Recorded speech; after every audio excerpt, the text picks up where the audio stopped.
नमस्कार दोस्तों, स्वागत है आपका UK education universe YouTube channel पे। साथ ही दोस्तों, इससे पहले हमने क्रिया जो संबंधी हमारा चैप्टर था राजपाल सिंह सीरीज में, उसमें थ्योरी क्लास में हम लोगों ने अकर्मक एवं सकर्मक क्रिया एवं एक कर्मक और द्विकर्मक क्रिया के बारे में कल डिस्कस किया था। दोस्तों, जो हम आज बात कर रहे हैं कि जो हमारे अर्थ के आधार पर जो हमारी क्रियाएँ होती हैं उनके प्रकारों के बारे में आज हम शुरू करने वाले हैं। प्रेरणार्थक क्रिया से हमारा आज का जो टॉपिक है, इस पे हमारी जो क्रिया के मूलभूत 5 अधिकार हमारे अर्थ के आधार पर बन रहे थे उस पर हम डिस्कस करेंगे। यदि अगर आप लोगों ने पहले के सीरीज नहीं देखे हैं तो आप लोग पहले के सीरीज जरूर देख लें। प्लेलिस्ट का लिंक मैं वीडियो के डिस्क्रिप्शन बॉक्स पर डाल दूंगा। चैप्टर करने के बाद आप लोग प्रश्नोत्तरी रिवीजन सीरीज या फिर एमसीक्यू सीरीज को जरूर देखा करें। एमसीक्यू सीरीज की अलग से हमारी एक प्लेलिस्ट बनी हुई है, उसको भी मैं वीडियो के डिस्क्रिप्शन पर डाल दूंगा, आप लोग वहाँ से जाके उसको वॉच कर सकते हैं। तो दोस्तों देखिएगा, आज हम बात करेंगे प्रेरणार्थक क्रिया में। अच्छा दोस्तों, तो प्रेरणार्थक क्रियाएँ होती क्या हैं? क्रिया के जिस रूप से हमें यह पता चले कि कर्ता कोई काम स्वयं न करके किसी दूसरे को उस काम करने के लिए प्रेरित करता है, उसे हम क्या कहेंगे? प्रेरणार्थक क्रिया कहेंगे। यानी कि प्रेरणार्थक क्रिया ऐसी क्रियाएं होती हैं जिस पर जो हमारा कर्ता होता है दोस्तों, उसका खुद का अगर स्वयं का कोई रोल ना होकर वो क्या करता है, किसी दूसरे व्यक्ति से वो काम को करवाता है, तो हम उसे क्या कहेंगे? प्रेरणार्थक क्रिया कहेंगे। ठीक हो गया। अगर देखें तो धातु में प्रत्यय लगाने से प्रेरणार्थक क्रिया बनती है। अच्छा दोस्तों, मैंने ये चीज़ लास्ट में कल आपके साथ बहुत गहनता से डिस्कस करी थी कि जो हमारी धातु है, अगर धातु में हम प्रत्यय लगा देंगे तो हम उससे क्या बनता है? हमारा प्रेरणार्थक क्रियाएं बन जाती हैं। अगर देखा जाए तो प्रेरणार्थक क्रिया में दो कर्ता होते हैं। अब प्रेरणार्थक जो क्रिया है दोस्तों, उसमें हमारे दो कर्ता होते हैं। अगर देखा जाए तो द्विकर्मक जो हमारे थे, एक कर्म और दो कर्मों वाली जहाँ पे बात आई थी, लेकिन यहाँ पर कर्ता की बात आ रही है, थोड़ा सा चेंज हो गया है। यहाँ पर जो कर्ता है वो दो होंगे लेकिन कर्म उनका ही होगा। तो देखिएगा क्या कह रहा है, जो प्रेरक करता है हमारा, वो प्रेरणा प्रदान करने वाला हमारा प्रेरक करता होगा और प्रेरित करता हमारा प्रेरणा लेने वाला होगा। अगर देखा जाए तो राम लक्ष्मण से पत्र लिखवाता है। अब राम लक्ष्मण से पत्र लिखवाता है तो राम के द्वारा क्या किया जाता है? लक्ष्मण को या फिर लक्ष्मण से पत्र को लिखवाया जाता है। तो इसमें जो हमारा राम हमारा एक प्रेरक करता हो जाएगा, वहीं लक्ष्मण भी हमारा प्रेरक करता हो जाएगा, और जो लिखवाता है तो वो हमारी क्या होगी? प्रेरणार्थक क्रिया हो जाएगी। इस तरीके से इसके एग्जाम्पल होंगे कि जो किसी दूसरे के द्वारा उस काम को किया करवाया जाएगा। अगर दूसरा ऑप्शन देखें तो क्या कहता है कि अजय ने विजय को जगाया। अजय और विजय दोनों तो हमारे प्रेरक करता और प्रेरित करता है। और वहीं अगर जगाया, जो जहाँ पे जगाने का जो कार्य किया गया है, अजय ने विजय को जगाने का जो कार्य किया है, वो हमारा कौन सा कार्य किया गया है? प्रेरणार्थक क्रिया का रूप देखने को मिला। अगर फिर देखें तो देखिएगा, प्रेरणार्थक क्रिया अकर्मक एवं सकर्मक दोनों क्रियाओं से बनते हैं। मूल धातु में आना एवं वाना जोड़ने से क्रमशः प्रथम प्रेरणार्थक एवं द्वितीय प्रेरणार्थक क्रियाओं का निर्माण होता है। अगर देखिएगा, अगर 19 जी में आना वाना जो चीज़ें जुड़ रही हैं, अगर देखा जाए तो जैसे अगर गिरना है तो गिरना को गिराना कहेंगे। अगर उसमें वाना जोड़ेंगे तो हमारा जो द्वितीय प्रेरणार्थक क्रिया हो जाएगी वो हमारा गिरवाना हो जाएगा। गिरना और गिराना अलग बात हो जाती है। अब गिरना है तो वो मूल धातु है, अगर उसमें ना प्रत्यय लगाया है आपका, तो गिराना में तो देखिएगा उसमें क्या बन जा रहा है? प्रेरणार्थक क्रिया बन जा रही है। अगर द्वितीय प्रेरणार्थक कहेंगे तो फिर गिरवाना हो जाएगा। अभी जगाना है तो जगाना, जगना, जगाना और जगवाना आपका हो जाएगा। उसी तरीके से अगर उठना है तो उठाना और उठवाना हो जाएगा। लिखना है तो लिखाना और लिखवाना आपकी द्वितीय प्रेरणा क्रिया हो जाएगी। उठना है तो उठाना और उठवाना आपकी क्या हो जाएगी? द्वितीय प्रेरणार्थक क्रिया हो जाएगी। अगर देखा जाए तो सुनना, सुनाना और सुनवाना आपकी क्या हो जाएगी? द्वितीय प्रेरणार्थक क्रिया हो जाएगी। उसी तरीके से अगर चलना को देखें तो दोस्तों, चलना की जो प्रथम प्रेरणार्थक क्रिया होगी वो चलाना होगा, और द्वितीय की बात करेंगे तो चलवाना आपकी क्या हो जाएगी? द्वितीय प्रेरणार्थक क्रिया हो जाएगी। अच्छा दोस्तों, उसके बाद अगर संयुक्त क्रिया की बात करें तो देखिएगा, जहाँ दो या दो से अधिक धातु क्रियाओं का प्रयोग साथ साथ किया गया हो, वहाँ क्रिया के इस रूप को संयुक्त क्रिया कहते हैं। यानी कि जहाँ पर क्या किया होगा, दो या दो से अधिक जो हमारी क्रियाएं हैं, उन क्रियाओं का प्रयोग साथ साथ में किया गया हो तो उसे हम संयुक्त क्रिया कहेंगे। जैसे देखिएगा, वह खा चुका। अब वह खा चुका तो उसमें कर्ता तो हमारा वह हो गया। अगर बात करें तो क्रिया हमारी खाना भी क्रिया होगी और चुका भी इसमें क्रिया होगी, तो इसमें दो बार क्रिया का प्रयोग हो जाएगा। अगर उसी तरीके से देखा जाए तो फिर क्या कह रहा है कि राहुल गीता पढ़ने लगा। राहुल ने गीता पढ़ा या फिर राहुल गीता पढ़ने लगा, तो राहुल तो हमारा इसमें कर्ता हो गया और गीता पढ़ना उसका कर्म हो गया, और पढ़ना उसकी क्रिया और लगा भी उसकी क्या होगी? क्रिया हो गई।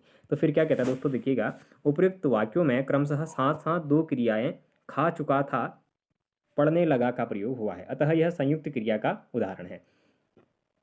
अर्थ के अनुसार संयुक्त क्रिया के मुख्यतः 11 भेद हैं। अच्छा दोस्तों, वो 11 भेद कौन कौन से? अगर देखा जाए तो आरंभ बोध है हमारा, समाप्ति बोध है, अवकाश बोध है, अनुमति बोध है, नित्यता बोध हो गया, इच्छा बोधक हो गया, और शक्ति बोधक, आवश्यकता बोधक, निश्चय बोधक, अभ्यास बोधक और पुनरुक्ति बोधक हमारे क्या होते हैं? अर्थ के आधार पर जो हमारे संयुक्त क्रिया होती है उसके 11 भेदों का हमारे जाने जाते हैं। अच्छा दोस्तों, अगर बात करें नाम धातु क्रिया की, इससे पहले हमने देखा भी था, अगर हम क्रिया में अगर नाम धातु क्रिया को अगर यदि जोड़ें या फिर उन पर हम प्रत्यय लगाएं तो उसका प्रयोग किस रूप में हो रहा था। अब हमारा ये टॉपिक हमें मिला है देखने को। तो देखिएगा, नाम धातु क्रिया क्या होती है। पहले तो जो संज्ञा, सर्वनाम या फिर विशेषण शब्दों से बनने वाली क्रिया को नाम धातु क्रिया कहते हैं। ध्यान रखिएगा, इसमें क्रिया का कोई खेल नहीं है। कह रहा है कि संज्ञा, सर्वनाम और विशेषण शब्दों से जो बनने वाली जो क्रिया होगी उसी को हमारे नाम धातु क्रिया कहते हैं। ठीक हो गया। जैसे लात से हमारा क्या हो गया, लतियाना हो जाएगा, याना लतियाना। अब इसमें प्रत्यय लग गया आना ना। बात से बतियाना, हाथ से हथियाना, शर्म से शर्माना, तो चिकना से चिकनाना, ठंडा से ठंडाना, अपना से अपनाना और ला से लजाना। उसी तरीके से अगर देखेंगे आप तो झूठ से झुटलाना, स्वीकार से स्वीकारना और गर्म से आपका गरमाना हो जाएगा। अच्छा दोस्तों, अगर देखा जाए तो नाम बोधक जो क्रियाएं होती हैं वो हमारे क्या कहलाती हैं, संज्ञा अथवा विशेषण शब्दों के साथ क्रिया के जुड़ने से हमें जो संयुक्त क्रिया प्राप्त होती है उसे नाम बोधक क्रिया कहते हैं। अच्छा, अगर देखा जाए तो संज्ञा में अगर देखें तो विनाश करना, पतन करना या फिर लाठी मारना, ये हमारे क्या हो जाएंगे। अगर देखा जाए तो विनाश हमारी एक संज्ञा होगी, विनाश करना हमारे करना एक क्रिया है। वहीं अगर जहाँ पर ना लग शब्द का प्रयोग किया तो हमारा क्रिया में आ जाएगा।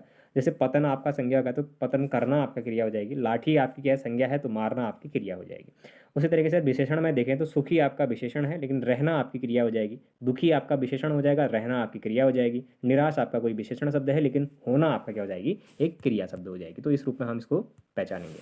अब देखिएगा, अगर बात करें, ध्यान दें, नाम बोधक क्रियाएं एवं संयुक्त क्रियाएं दोनों अलग अलग हैं, क्योंकि नाम बोधक क्रिया एवं संज्ञा अथवा विशेषण शब्दों में क्रियाओं के मेल से बनती है, जबकि संयुक्त क्रियाएं दो क्रियाओं के मेल से बनती है। अब संयुक्त क्रिया तो हमें पता है दोस्तों, दो क्रियाओं के मेल से बनती है, लेकिन जो नाम बोधक क्रिया है वो हमारी संयुक्त क्रियाएं, इनको अलग अलग हैं, क्योंकि इसमें नाम बोधक क्रियाएं संज्ञा अथवा विशेषण शब्दों की क्रियाओं के मेल से बनती है करा, लेकिन जबकि जो संयुक्त क्रिया है हमारी, दो क्रियाओं के मेल से बनती है। अब अगर सहायक क्रिया की बात करें तो देखिएगा, सहायक क्रिया मुख्य क्रिया के रूप में स्पष्ट और पूरा करने में सहायक होती है।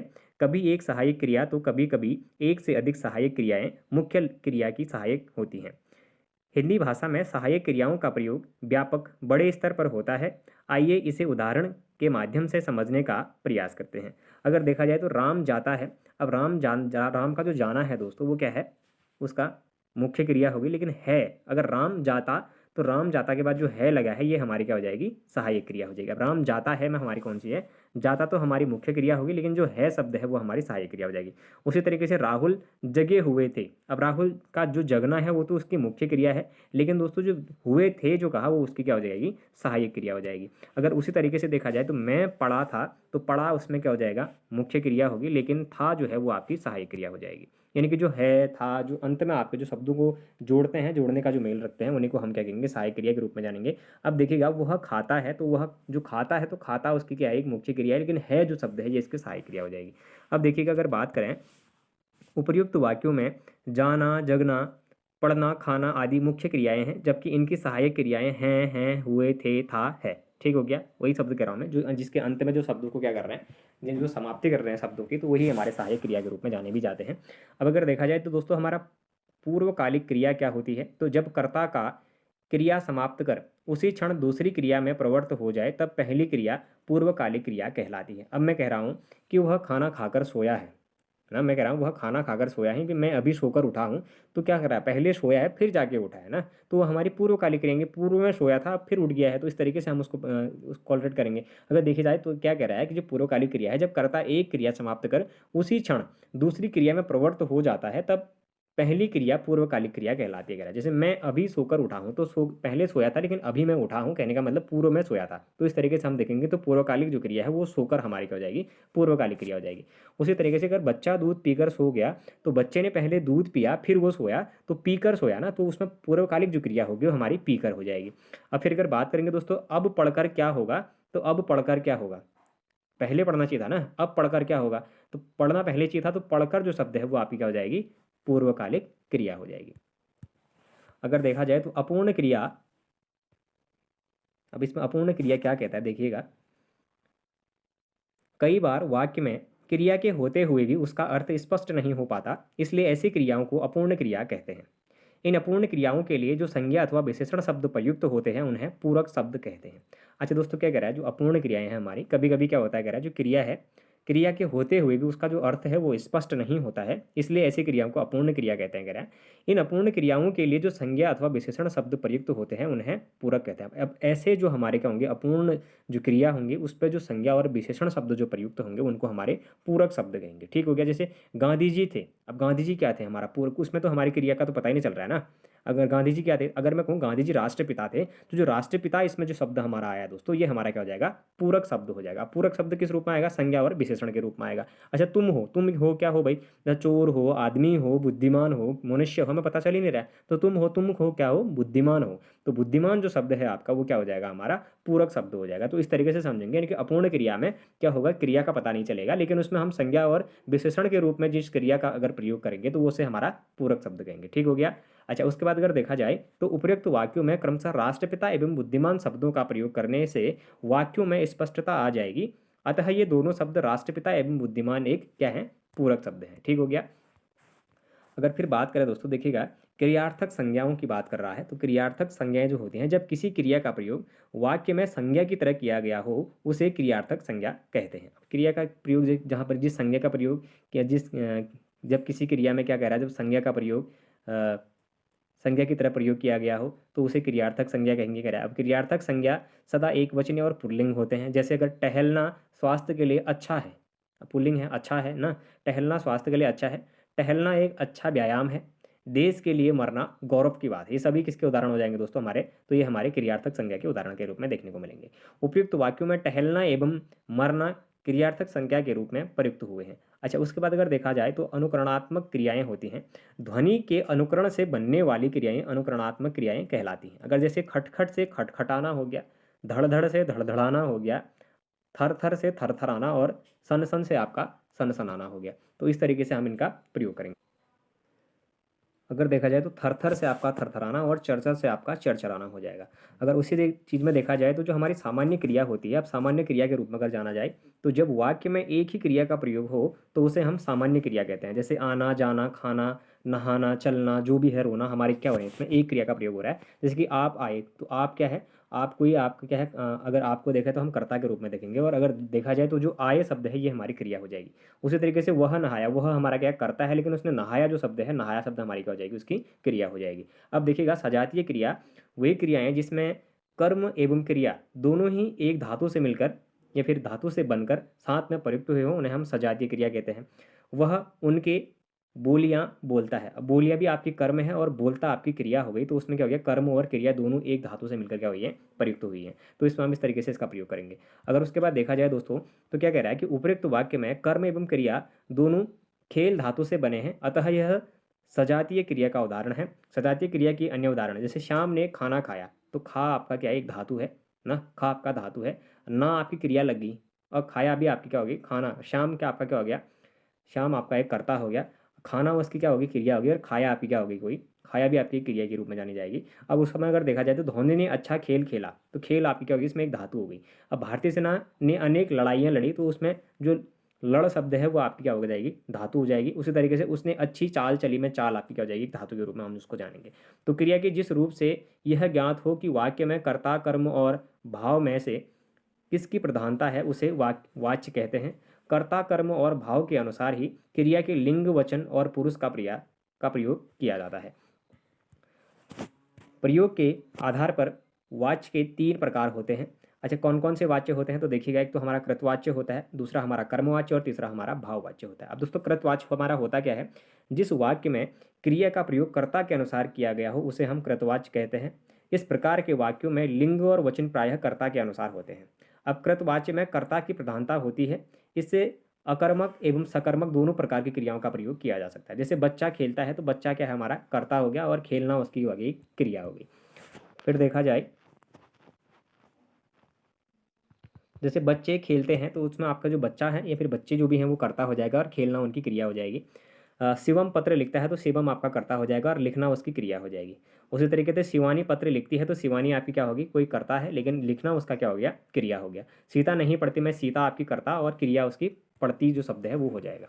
उपर्युक्त वाक्यों में क्रियाओं खेलता है, खेलते हैं, लिखता है, लिखती है, पढ़ती है का प्रयोग क्रमशः कर्ता, बच्चा, बच्चे, शिवम, शिवानी, सीता के अनुसार किया गया है, अतः यहाँ कृतवाच्य है। अब कर्मवाच्य को देखें तो जिस वाच्य में कर्म के अनुसार क्रिया में परिवर्तन होता हो उसे हम क्या कहते हैं, कर्मवाच्य कहते हैं। इसमें कर्म की प्रधानता होती है। इस प्रकार के वाक्यों में सकर्मक क्रिया का प्रयोग किया जाता है। अब दोस्तों जो हमारी इससे पहले कृतवाच्य थी उसमें अकर्मक सकर्मक दोनों की करी जा रही थी, लेकिन अगर हम बात करेंगे दोस्तों कर्मवाच्य की तो केवल इसमें किसी की प्रधानता करी जाएगी, सकर्मक क्रियाओं की करी जाएगी। अब पुस्तक पढ़ी जाती है तो पुस्तक आपका क्या है, एक कर्म है, और पढ़ा जाना उसको क्या हो जाएगा, एक क्रिया हो जाएगी। उसी तरीके से अगर देखा जाए तो पत्र लिखा जाता है तो पत्र आपका कर्म हो जाएगा और उसको लिखा जाता है शब्द जो है वो क्रिया हो जाएगी। अगर देखा जाए कहानी लिखी जाती है तो कहानी आपका कर्म हो जाएगा और लिखी जाती है आपकी क्रिया हो जाएगी। फिर अगर देखा जाए कि हाथ द्वारा केला खाया गया तो हाथ के द्वारा यानी कि हाथ के द्वारा आपका कर्म हो जाएगा और खाया गया जो शब्द है ये आपकी क्रिया हो जाएगी। अब देखिएगा उपयुक्त वाक्यों में क्रमशः पुस्तक, कहानी, केला, कर्म और इन्हीं के अनुसार क्रियाएं क्रमशः पढ़ी जाती हैं, लिखा जाता है या फिर लिखी जाती हैं, खाया गया का प्रयोग किया गया है। भाववाच्य की बात करें तो जिस वाच्य में क्रिया का प्रयोग कर्ता और कर्म छोड़कर भाव के अनुसार किया गया हो उसे भाववाच्य कहते हैं। यानी कि जिसमें आपका क्या होगा, जो कर्ता और कर्म है वो आपके अनुपस्थित होंगे, लेकिन जो प्रयोग आपका हुआ होगा वो आपके भाववाच्य के अनुसार हुआ होगा, तो उसे हम क्या कहेंगे, भाववाच्य जो शब्द है ये भाववाच्य क्रिया के रूप में उसको हम जानेंगे। अब देखा जाए तो इस प्रकार वाच्यों में भाव की प्रधानता होती है। कह रहा है भाववाच्य में केवल अकर्मक क्रियाओं का प्रयोग किया जाता है। अब जैसे कर्मवाच्य में दोस्तों आपका सकर्मक था तो भाववाच्य में आपके अकर्मक क्रियाओं का प्रयोग किया जाएगा। कह रहा है अगर जैसे देखा जाए तो तोते से उड़ा नहीं गया, अब उससे चला नहीं जाता, अब वह चला जाए, तो प्रभाव केवल उसी पर पड़ता है अकर्मक क्रिया में। आप लोगों ने देखा होगा मुझसे उठा नहीं गया, उपयुक्त वाक्यों में उड़ा नहीं जाता, चला नहीं जाता या फिर उठा नहीं गया से भाव का पता चल रहा है, जिससे ना तो कर्ता की प्रधानता है और ना ही कर्म की। अतः भाव की प्रधानता होने के कारण ये क्या हो जाएंगे, हमारे भाववाच्य क्रियाओं के रूप में जाने जाएंगे। अब देखिएगा दोस्तों हमारे वृत्ति अर्थ है। वृत्ति शब्द अंग्रेजी के मूड का पर्याय है। पंडित कांता प्रसाद गुरु वृत्ति के स्थान पर अर्थ का प्रयोग करते हैं। पंडित कांता प्रसाद गुरु के अनुसार क्रिया के जिस रूप से विधान करने की रीति का बोध होता है उसे हम अर्थ कहते हैं। जैसे लड़का जाता है, निश्चय, लड़का जाए, संभावना, तुम जाओ, आज्ञा, यदि लड़का जाता तो अच्छा होता, ये हमारे क्या जाएंगे, संकेत हो जाएंगे। अब वृत्ति का संबंध कार्य व्यापार से है, जो कि लौकिक जगत के घटक न हुए तो बल्कि वक्ता के मस्तिष्क की इच्छा, संभावना, अनुमान, आज्ञा आदि के रूप में निहित हो। अब देखिएगा वृत्ति को क्रिया भी कहते हैं। क्रिया का अर्थ है क्रिया का अर्थ या प्रयोजन। हिंदी व्याकरण में मुख्य रूप से वृत्ति पंडित कांता प्रसाद गुरुजी के अनुसार अर्थ के 5 भेद होते हैं, जो हमारे निश्चयार्थक, संभावनार्थक, संदेहार्थक और आज्ञार्थक और संकेतार्थक होते हैं। अब दोस्तों जो हमारे निश्चयार्थक जो हमारी होते हैं, अगर उनको देखा जाए तो हमारा क्या होता है, देखिएगा क्रिया के जिस रूप से कार्य होने का या न होने का निश्चय सूचित होता है उसे हम निश्चयार्थ कहते हैं। जैसे हम खेलेंगे, हम जाएंगे, लड़का जाता है या फिर वह शाम को घर जाएगा। अच्छा, उसके बाद संभावनार्थ में अगर देखें तो जिस क्रिया के जिस रूप से अनुमान, इच्छा, कर्तव्य आदि का बोध हो उसे हम क्या कहेंगे, संभावनार्थ कहते हैं। शायद अभय आए तो हम उस पर संभावना ही लगा रहे हैं, अनुमान लगा रहे हैं। अगर तुम्हारी विजय हो, इच्छा प्रकट कर रहे हैं किसी के लिए। विद्यार्थी शिक्षक की आज्ञा का पालन करें, यानी कि कर्तव्य की बात करी जाएगी। अगर उसके बाद देखें तो दोस्तों क्या कह रहा है कि जो हमारी संदेहार्थ, क्रिया के जिस रूप से कार्य होने में संदेह हो उसे संदेहार्थ कहते हैं। जैसे वह आता होगा, अब संदेह कर रहे हैं कि वह आता होगा। प्रयागराज में कोरोना वायरस का प्रभाव समाप्त हुआ होगा, शिवम प्रयागराज गया होगा। या फिर अगर देखा जाए तो विद्यार्थ या आज्ञार्थ हमारे क्या होते हैं, तो क्रिया के जिस रूप से आज्ञा, उपदेश, निर्देश आदि का बोध हो उसे हम क्या कहते हैं, विद्यार्थ या आज्ञार्थ कहते हैं। अगर देखा जाए तो क्या बोलता है कि राम तुम विद्यालय आओ, ये आज्ञा उसके लिए प्रकट करेंगे हम। गरीबों की मदद करना चाहिए, तो हमारा उपदेश दे रहा है किसी को। यह मत आना, ये हमारा क्या हो जाएगा, निर्देश हो जाएगा। अगर जरा मेरी सहायता कीजिए, तो जरा मेरी सहायता कीजिए में क्या कह रहा है, किसी को सहायता मांग रहा है। अगर देखा जाए तो संकेतार्थ में देखें तो क्रिया के जिस रूप में एक काम का होना दूसरे कार्य पर निर्भर हो, अर्थात जिस पे कार्य कारण का संबंध हो उसे हम क्या कहते हैं, संकेतार्थ कहते हैं। यदि सारा सामान मिल जाए तो भोजन अच्छा होगा, संकेत कर रहा है कि सारा सामान मिल जाएगा तो क्या होगा, भोजन अच्छा होगा। यदि वर्षा होती तो फसल अच्छी होती, वर्षा होती तो फसल अच्छी होती भी संकेतार्थ के रूप में पूछा जाता है। इससे पहले काफ़ी बार क्वेश्चन पूछा जा चुका है। यदि मैं बनारस जाता तो गुरुदेव का आशीर्वाद प्राप्त होता, यदि अगर मैं बनारस जाता तो गुरुदेव का आशीर्वाद प्राप्त होता, फिर भी क्या कर रहा है, संकेत ही कर रहा है। अब देखिएगा, किंतु डॉक्टर सूरजभान सिंह के अनुसार सहायक वृद्धि क्रियाओं के अंतर्गत 2 प्रकार के सहायक वृत्तियां क्रियाएं आती हैं। एक तो आपके क्या आते हैं, सामर्थ्य सूचक वृत्ति आते हैं, एक आपकी बाध्यता सूचक वृत्ति आती है।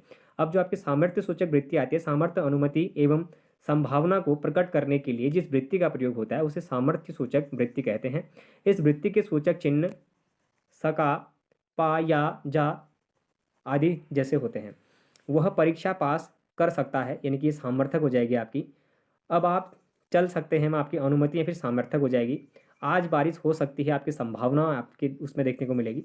नौकरी के दरवाज़ा नहीं खोला जाता, यानी कि ये असमर्थता बोधक आपकी देखने को मिलेगी। मैं अंग्रेजी नहीं बोल पाता, ये आपकी असमर्थता बोधक आएगी। और जिसमें मुझसे कहते कहते नहीं बनता, यानी कि ये भी आपकी असमर्थता बोधक देखने को मिलेगी। अच्छा, अगर बाध्यता सूचक वृत्ति को देखें दोस्तों तो क्या कहता है कि जिस वृत्ति से किसी क्रिया या कोई व्यापार के निष्पादन घटित होने में कर्ता पर किसी न किसी प्रकार की बाध्यता का बोध हो, उसे हम क्या कहते हैं, बाध्यता सूचक वृत्ति कहते हैं। इस वृत्ति सूचक के चिन्ह ना है, ना पड़े, ना चाहिए या फिर ना चाहिए आदि जैसे आएंगे। जैसे मुझे जल्दी जाना है या फिर उसे जल्दी जाना है, उसे जल्दी जाना पड़ा, उसे गरीबों की मदद करनी चाहिए या फिर अब उसे पढ़ना चाहिए। तो इस तरीके के जो शब्द आएंगे हमारे बाध्यता सूचक के रूप में जाने जाएंगे। अब पक्ष की बात करें तो दोस्तों पक्ष हमारा क्या होता है, पक्ष का शाब्दिक अर्थ है रूप अथवा पहलू, अर्थात क्रिया व्यापार की विभिन्न स्थितियाँ, वस्तु क्रिया के उस अंश को जिससे पूर्णतया या फिर अपूर्णतया और सतत निरंतरता भाव इत्यादि विभिन्न स्थितियां का बोध हो, उसे हम क्या कहते हैं, पक्ष कहते हैं। क्रिया कभी तो पूर्णतया, कभी अपूर्णतया, कभी नित्यता अथवा कभी सामान्यता को व्यक्त करती है। क्रिया के माध्यम से किसी व्यापार की सूक्ष्म से सूक्ष्म अवस्थाओं एवं कार्य संपादन के विभिन्न भावों को प्रदर्शित करने के लिए पक्ष का प्रयोग किया जाता है। डॉक्टर भोलानाथ तिवारी के अनुसार क्रिया की उस क्षमता को पक्ष कहते हैं जिससे पूर्णतया, अपूर्णतया, नित्यता, सामान्यतया आदि व्यक्त होती हो। अगर देखा जाए डॉक्टर रघुवंश मणि पाठक के अनुसार क्रिया के जिस रूप से व्यापार की विभिन्न स्थितियां, दशाओं या फिर प्रक्रियाएं विशेष का ज्ञान या बोध प्राप्त हो, उसे हम पक्ष कहते हैं। पक्ष के भेद, अब पक्ष के भेद देखें तो दोस्तों के भी दो होते हैं, एक पूर्ण पक्ष होता है, एक अपूर्ण पक्ष होता है। अच्छा, पूर्ण पक्ष में देखें तो क्या कहता है कि पूर्ण पक्ष के कार्य की पूर्णता का बोध होता है। पूर्ण पक्ष में आ, ई, ए प्रत्यय लगाए जाते हैं।